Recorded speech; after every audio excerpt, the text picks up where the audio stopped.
Bible literature ministry అనుదిన ధ్యానములు June 25 అంశము బాధపడవద్దు.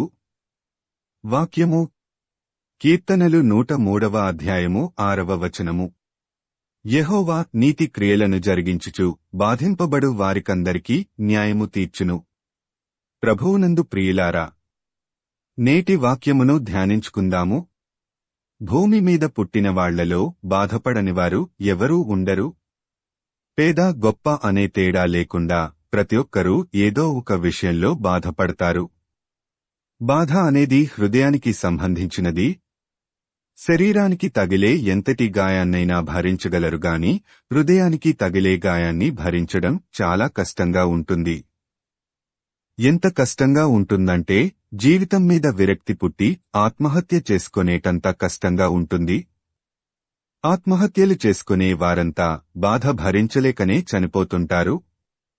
దేవుణ్ణి నమ్మని వాళ్లు మాత్రమే బాధ భరించలేరు తప్ప దేవుణ్ణి నమ్మిన వాళ్లు ఎంతటి బాధనైనా భరిస్తారు. ఎందుకంటే దేవుడు చూస్తున్నాడు, న్యాయం చేస్తాడన్న నిరీక్షణ వారిలో ఉంటుంది కాబట్టి.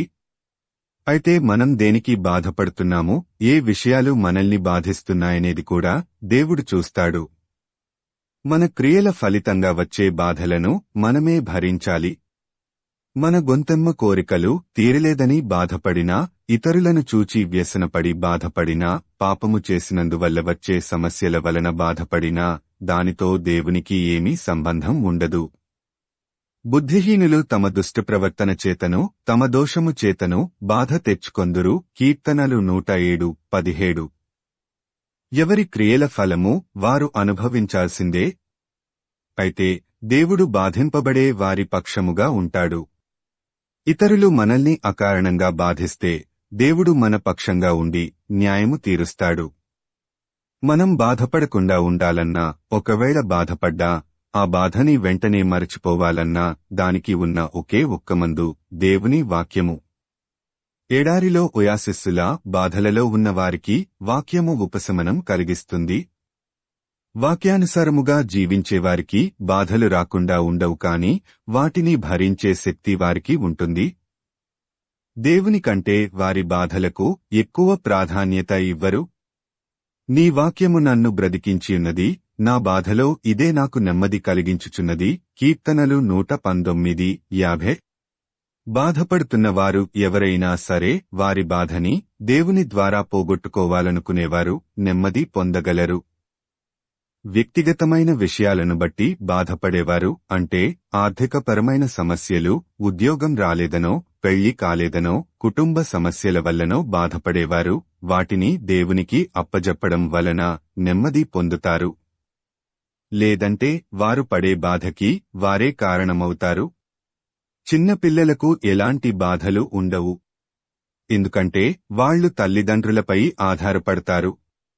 కాబట్టి వారికి ఎలాంటి బాధ్యతలు ఉండవు. వాళ్లు దేని విషయమై చింతింపరు.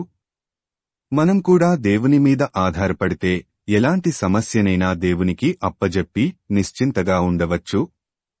కీర్తనలు 55:22లో నీ భారము యెహోవా మీద మోపుము, ఆయనే నిన్ను ఆదుకొనును అన్న వాక్యాన్ని హృదయపూర్వకంగా నమ్మితే నెమ్మదిగా ఉండగలరు. ఒకవేళ నీవు బాధలలో ఉన్నట్లయితే నీ బాధని, భారమును దేవునిపై మోపడానికి నీవు సిద్ధమా? ప్రార్థించుకుందాము. ప్రభువా, ఈ లోకంలో మేము జీవించినంతకాలము మా బాధలు తీసివేసి నెమ్మది కలిగి జీవించినట్లు మాకు కృప అనుగ్రహించుమని యేసయ్య నామమున అడుగుతున్నాము తండ్రి. ఆమేన్. ప్రభువునందు ప్రియులారా, మార్కు సువార్త 16వ అధ్యాయము 15వ వచనములో మీరు సర్వలోకమునకు వెళ్లి సర్వసృష్టికి సువార్త ప్రకటించుడి అని యేసు ప్రభువు చెప్పాడు. కాబట్టి సువార్తను ప్రకటించడంలో భాగంగా ఈ వాక్యమును మీ స్నేహితులు, బంధువులకు షేర్ చేయమని ప్రభువు నామమున కోరుతున్నాను. దేవుడు మిమ్మును దీవించునుగాక.